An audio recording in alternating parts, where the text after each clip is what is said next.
मुझे उस तरफ कदम बढ़ाने से पहले ही रोक देती थी। मेरा घोड़ा भी उसकी बात सुनता था। जब उसके घर की तरफ जाने की बात आती तो भूरा कहता, नहीं, मत जाओ। बेशक उसने घोड़े को बचपन से ही पाला था। वे एक दूसरे को समझते थे और घोड़ा रुक जाता था। घोड़े को भूरा के घर की तरफ या गांव के गरीब हिस्से की तरफ ले जाने का कोई रास्ता नहीं होता था। मैंने इसे सिर्फ दूसरी तरफ से देखा था, अमीर, जहां ब्राह्मण और जैन रहते थे, और वे सभी जो जन्म से पवित्र हैं। भूरा एक शूद्र था। शूद्र शब्द का मतलब है जन्म से अपवित्र, और एक शूद्र के लिए खुद को पवित्र करने का कोई रास्ता नहीं है। यह मनु का काम है। इसीलिए मैं उसकी बुराई करता हूं और उससे नफरत करता हूं। मैं उसकी बुराई करता हूं और चाहता हूं कि दुनिया इस आदमी मनु के बारे में जाने, क्योंकि जब तक हम ऐसे लोगों के बारे में नहीं जानेंगे, हम उनसे कभी आजाद नहीं हो पाएंगे।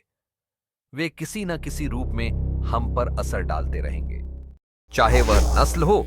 अमेरिका में भी अगर आप नीग्रो हैं तो आप शूद्र, निगर या अछूत हैं। चाहे आप नीग्रो हों या गोरे आदमी, दोनों को मनु की पागलपन भरी सोच से जान पहचान होनी चाहिए। मनु ने ही बहुत बारीक तरीके से 2 वर्ल्ड वॉर पर असर डाला है, और शायद वही तीसरे और आखिरी सच में असरदार आदमी की वजह बनेगा। मुझे नहीं लगता कि मनु से ज्यादा किसी आदमी ने इंसानियत पर असर डाला है। आज भी, चाहे आप उसका नाम जानते हो या नहीं, वह आप पर असर डालता है। अगर आप खुद को सिर्फ इसलिए बेहतर समझते हैं क्योंकि आप गोरे या काले हैं, या सिर्फ इसलिए कि आप आदमी या औरत हैं, तो किसी न किसी तरह मनु आपके पीछे पड़ा है। मनु को पूरी तरह से हटा देना चाहिए। मैं प्रिंसेस डायना की बारात की कुछ तस्वीरें देख रहा था, और अजीब बात है, इस पूरी बकवास में जिस चीज ने मुझे इंप्रेस किया वह थे सुंदर घोड़े, उनका खुशी से नाचना। उन घोड़ों को देखकर मुझे अपना घोड़ा याद आ गया। मैंने इसके बारे में किसी को नहीं बताया, लेकिन अब जब मैं कुछ भी सीक्रेट नहीं रख रहा हूं तो यह भी बताया जा सकता है। मेरे पास सिर्फ एक घोड़ा नहीं था। असल में मेरे पास 4 घोड़े थे।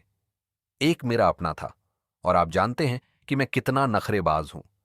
आज भी कोई और रोल्स रॉयस में नहीं बैठ सकता। यह सिर्फ नखरेबाजी है। मैं भी उस समय ऐसा ही था। किसी को भी, यहां तक कि मेरे दादा को भी, मेरे घोड़े पर चढ़ने की इजाजत नहीं थी। बेशक मुझे हर किसी के घोड़े पर चढ़ने की इजाजत थी। मेरे दादा और दादी दोनों के पास एक एक घोड़ा था। एक भारतीय गांव में एक औरत का घोड़े पर सवार होना अजीब था, लेकिन वह एक अजीब औरत थी। क्या करें? चौथा घोड़ा भूरा के लिए था, वह नौकर जो हमेशा अपनी बंदूक लेकर मेरे पीछे पीछे चलता था, बेशक कुछ दूरी पर। किस्मत अजीब है। मैंने अपनी जिंदगी में कभी किसी को नुकसान नहीं पहुंचाया, सपनों में भी नहीं। मैं बिल्कुल वेजिटेरियन हूं। लेकिन जैसा कि किस्मत में लिखा था, बचपन से ही मेरे पीछे एक गार्ड रहता है। मुझे नहीं पता क्यों, लेकिन भूरा के बाद से मैं कभी बिना गार्ड के रहा। आज भी मेरे गार्ड हमेशा या तो आगे या पीछे रहते हैं, लेकिन हमेशा वहां होते हैं। भूरा ने ही सारा खेल शुरू किया था। मैंने आपको पहले ही बताया था कि वह एक यूरोपियन जैसा दिखता था, इसीलिए उसे भूरा कहा जाता था। यह उसका असली नाम नहीं था। भूरा का सीधा मतलब है गोरा वाला। मुझे भी उसका असली नाम बिल्कुल नहीं पता। वह यूरोपियन दिखता था, बहुत यूरोपियन, और ये सच में अजीब लगता था, खासकर उस गांव में जहां मुझे नहीं लगता कि कभी कोई यूरोपियन आया हो। और अभी भी गार्ड हैं। जब मैं बच्चा था तब भी मैं भूरा का अपने घोड़े पर कुछ दूरी से मेरा पीछा करने का मतलब समझ सकता था, क्योंकि 2 बार मुझे किडनैप करने की कोशिश की गई थी। मुझे नहीं पता कि किसी को मुझ में इतनी दिलचस्पी क्यों होनी चाहिए थी। अब कम से कम मैं समझ सकता हूं। मेरे दादाजी, हालांकि वेस्टर्न स्टैंडर्ड के हिसाब से बहुत अमीर नहीं थे, लेकिन उस गांव में जरूर बहुत अमीर थे। डकैत, यह कोई इंग्लिश शब्द नहीं है। यह